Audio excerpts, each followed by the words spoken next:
कि बड़े ही काम की बात आज बताते हैं तुम्हें, बड़े ही काम की बात आज बताते हैं तुम्हें कि किस तरह तुम्हारा जीवन बदल डाला भीम ने, किस तरह तुम्हारा जीवन बदल डाला भीम ने। अरे मांगे से कभी भीख भी न मिले तुमको, चांद तारों से तुम्हारा दामन भर डाला भीम। बाबा साहब का आदेश था भाई, अपने अपनी कमाई में से जो है ना परसेंटेज हमको देना चाहिए, अपना योगदान करना चाहिए। और पे बैक टू सोसाइटी का नाम दिया है। बहुत सारे लोग हमारी किताबें निकाल रहे हैं, अखबार निकाल रहे हैं और फ्री निकाल रहे हैं, फ्री डिस्ट्रीब्यूट कर रहे हैं। तो सभी साथियों को जय भीम, जय भारत। मैं अरुण कुमार, आप देख रहे हैं अम्बेडकर प्राइम चैनल। साथियों, अभी मैं गाजियाबाद कोर्ट के अंदर हूँ। ओपी गौतम जी जो कि समाज सुधारक हैं, समाज के प्रति समर्पित हैं और समाज के प्रति जो समर्पित व्यक्ति होता है वो तन मन धन से पूरी तरीके से जो है अपने आप को समाज को समर्पित करता है। लेकिन आज जो है जो समर्पण है, समर्पण का भाव है, उसको कैसे देखा जा रहा है, गौतम जी से बात करते हैं। जय भीम से। सर, आज जो है जो समर्पण है, आपका समर्पण या समाज का समर्पण, वो कैसे देखते हैं? आदरणीय वकील साहब, आपको और आपके सभी दर्शकों को, साथियों को अम्बेडकर प्राइम चैनल के माध्यम से मैं सबको सम्मानित सभी साथियों को जय भीम नमो बुद्धाय करता हूँ। साथियों, जो वकील साहब काम कर रहे हैं ये बहुत ही महत्वपूर्ण काम है और समाज की जड़ों को मजबूत करने वाला काम है। परम पूज्य बोधिसत्व बाबा साहब डॉक्टर भीमराव अम्बेडकर जी जो रास्ता हमको दिखा गए, ये उस रास्ते को जन जन तक पहुंचाने का काम ये अगर कर रहे हैं तो हम इनको भी बड़ा साधुवाद देते हैं। जहाँ तक वकील साहब ने समर्पण की बात की, समर्पण तो मैं अपने पूज्य पिताजी जो भी संसार में नहीं है, पूज्य और प्रभु सिंह गौतम जी, मैं उनको सारा श्रेय देना चाहूंगा कि जिनको बाबा साहब के दर्शन और बाबा साहब के चरणों को स्पर्श करने का गौरव उनको प्राप्त रहा। 1966 में बाबा साहब की 75वीं जन्म जयंती के अवसर पर डॉक्टर अम्बेडकर भवन पहाड़गंज रानी झांसी रोड नई दिल्ली में वो मुझे उंगली पकड़ कर ले गए थे और वो मुझे इस पटरी पर डाल गए कि बाबा साहब के मिशन में जो है मैं जैसे ही मेरे से बन रहा है वैसे मैं कर रहा हूँ। तो ये हम सबको करना चाहिए कि जब अगर हम जय भीम करते हैं और जय भीम करते हैं तो इसका मतलब हम अपने जय भीम जिसकी जय बोल रहे हैं उसको हम अपना आदर्श मानते हैं, उसको आदर्श मानते हैं और उसके कहे हुए अनुसार जो जो जैसे जैसे वो कहे गए, जिनकी हम जय बोल रहे हैं, अगर वैसे वैसे हम नहीं करेंगे तो फिर हमें जय भीम भी कहने का अधिकार नहीं है। वो देखो, सबसे पहले तो बाबा साहब ने हमको बहुत सारी ऐसी चीजें दी, हमारी ऐसी काया पलट कर दी कि नाली में कीड़े की सी जिंदगी भी हमारी नहीं थी, उससे भी बदतर जिंदगी थी।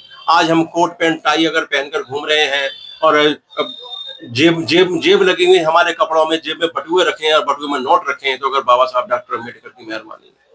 हम सब हमारे जो कचहरी में हमारे वकील साहिबान हैं सारे, तो वो सब देखो काले कोट पहनकर बैठे हैं, बाबा साहब डॉक्टर अम्बेडकर की मेहरबानी है। तो ये हम सबको ये चाहिए कि जो बाबा साहब का साहित्य पढ़ो, इतिहास पढ़ो। 5000 सालों की गुलामी, अरे बाबा साहब ने देखिए देश आजाद हुआ और उन्होंने कराया, ठीक है, लेकिन हमको कब आजादी मिली? हमको तो बाबा साहब ने आजादी दिलाई। और इसी आजादी के लिए 1930 में पहली गोलमेज कॉन्फ्रेंस में बाबा साहब ने अंग्रेजों को रताड़ा था कि भाई तुम तो चले जाओगे, तो हम तो पहले भी तुम्हारे आने से पहले भी ऐसे थे और जब भी ऐसे रहेंगे तो हमारा होना चाहिए, हमको अधिकार मिलना चाहिए, हमको अधिकार मिलना चाहिए। बाबा साहब ने कितनी लड़ाई लड़ी, अकल्पनीय। कोई सोच नहीं सकता कि बाबा साहब ने 24 घंटे में से 18 घंटे पढ़ाई पढ़ के और जो 8 साल की degree doctor of science DSc degree थी वो 2.5 साल में पूरी की। अकल्पनीय है, बिल्कुल अकल्पनीय। हमारे लिए खासतौर से अकल्पनीय है कि जो 8 साल का जो पीरियड है, 8 साल की शिक्षा की डिग्री की अवधि है, वो 2.5 साल में कोई पूरी कर ले। आज की दुनिया में ऐसा कोई संभव नहीं हुआ। अगर वो करके दिखाया, चमत्कार करके दिखाया, तो बाबा साहब डॉक्टर भीमराव अम्बेडकर ने करके दिखाया। तो मैं वकील साहब, ये जो आप समर्पण की बात कह रहे हैं, देखिए जो हमारा शिक्षित वर्ग है और जो बाबा साहब की वजह से, बाबा साहब की वजह से, बाबा साहब के संघर्ष बाबा साहब ने किया, मलाई हम खा रहे हैं। संघर्ष बाबा साहब ने किया, बाबा साहब को कोटी पहनने का पहनने से मना कर दिया था, कोटी नहीं पहनने देते थे। मतलब कुछ भी समझ लो, हमारे समाज में इतनी बुराइयां थी कि बाबा साहब ने इतना चमत्कार करके हम सबको उस स्थान पर पहुंचाया जिसकी हम कल्पना भी नहीं कर सकते।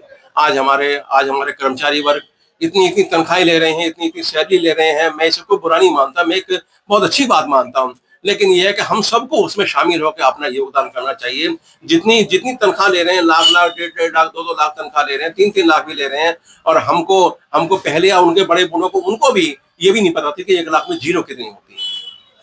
अगर हम 1 लाख सैलरी ले रहे हैं, वेतन ले रहे हैं, तो बाबा साहब डॉक्टर अम्बेडकर, और हम सबको चाहिए भाई बाबा साहब के एहसान तो देखो 7 जन्म भी हम लोग, देखिए 7 जन्म भी हम लोग नहीं उतार सकते। कि बड़े ही काम की बात आज बताते हैं तुम्हें कि किस तरह तुम्हारा जीवन बदल डाला भीम ने, किस तरह तुम्हारा जीवन बदल डाला भीम ने। अरे मांगे से कभी भीख भी न मिले तुमको, चांद तारों से तुम्हारा दामन भर डाला भीम ने। बाबा साहब की कुर्बानियों को जितना भी कहा जाए, जितना भी प्रचार प्रसार किया जाए, और जीवन क्या, ये जीवन तो कम है, अगला जीवन में मिले तो वो भी बाबा साहब के मिशन में मिले। हमारे तो ये तमन्ना है, और मैं सबको जय भीम करता हूँ, और ये कोशिश ये करता हूँ कि भाई हमसे जो इस जीवन में हो जाए, हम तो, अरे बाबा साहब का, हमारा रोम रोम बाबा साहब का ऋणी है भाई, रोम रोम बाबा साहब का ऋणी है। अगर हम अपने खाल की जूती बाबा साहब को पहनाएंगे तो बाबा साहब का कर्जा नहीं चुकेगा। सर, लेकिन आपका समाज में जो शिक्षित वर्ग जॉब में पहुंच गया, अच्छे अच्छे पदों पर पहुंच गया, वो बाबा साहब को नहीं मानता, बाबा साहब की विचारधारा को भी नहीं पहुंचाता, और बाबा साहब की कहीं भी चर्चा भी नहीं करता। वो अपने आप को छिपा लेता है कि मैं इस समाज का ही नहीं हूँ। उनके लिए क्या कहेंगे आप? देखो भैया साहब, मैं क्षमा चाहूंगा, वैसे जो आप कह रहे हैं उसमें सच्चाई जरूर है, लेकिन कुछ थोड़ी सी संशोधन भी है।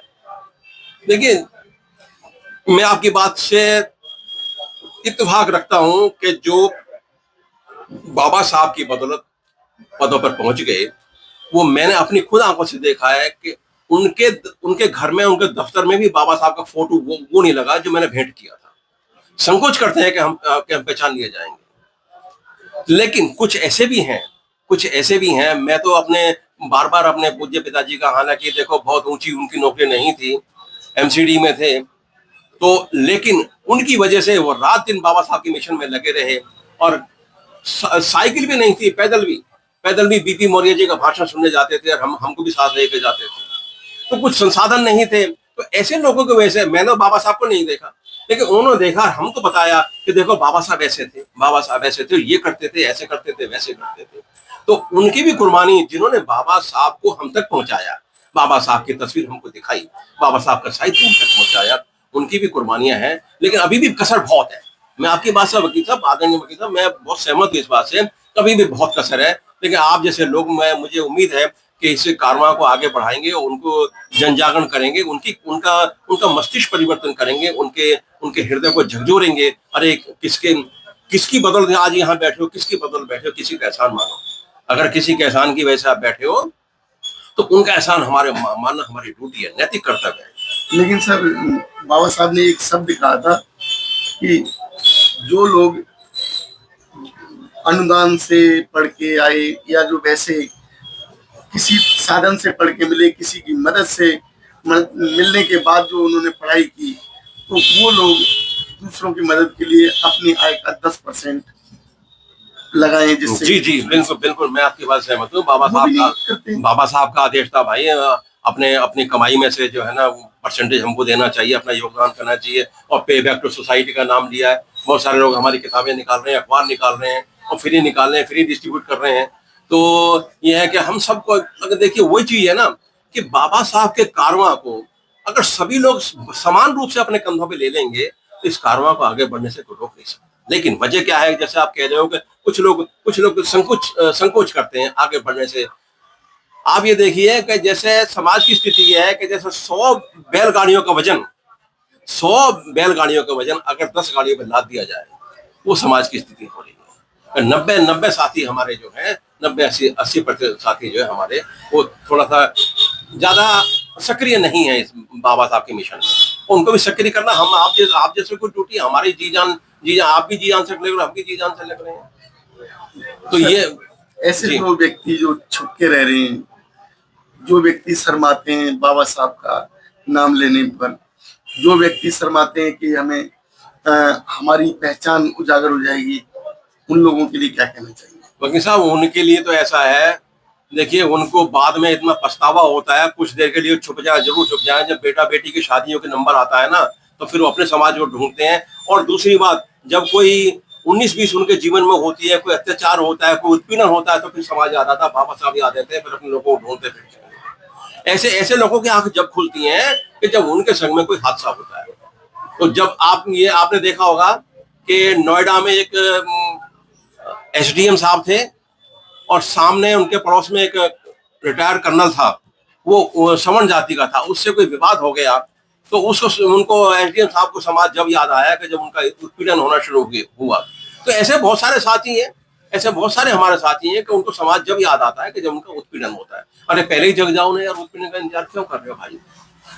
साथियों, एक समाज के प्रति जो भी कोई हमारे सामाजिक व्यक्ति होता है, वो अपनी भावनाएं किस तरीके से रखता है, किस तरीके से उसकी सोच होती है, वो पहचान उनके विचारों से लगती है। साथियों, नाम जो है वो हम छिपा सकते हैं, लेकिन नाम कभी आपको नहीं छिपाता। नाम के आगे जो सरनेम होता है वो बता देता है आप किस जाति के हो, बता देता है आप किस धर्म के हो, बता देता है वो किस सोच के व्यक्ति हो। तो साथियों, अपने सोच अपनी वो ऊंची करें, और नाम छिपाने से अच्छा काम को आगे करें, बाबा साहब के नाम को आगे लेकर जाएं, जिससे समाज जागरूक हो और समाज के अंदर एक नई भावना जन्म ले। समाज के अंदर जो आज अत्याचार हो रहा है, जगह जगह उत्पीड़न हो रहा है, जगह जगह बाबा साहब का अपमान हो रहा है, अगर हम जागरूक हो जाएंगे तो शायद वो उत्पीड़न बंद हो जाएगा। साथियों, आप लोगों की क्या राय बनती है हमारी इस वीडियो पर? सर के विचारों पर आपकी क्या राय है, ये अवश्य बताएं। अगर आप कुछ नया सोचते हैं तो हमारे कमेंट बॉक्स में अवश्य लिखें और बताएं, जिससे हम वो सुधार कर सकें। धन्यवाद। जय भीम, नमोदाय, जय भीम, सबको जय भीम। वकील साहब, धन्यवाद आपका, बहुत बहुत धन्यवाद, थैंक यू।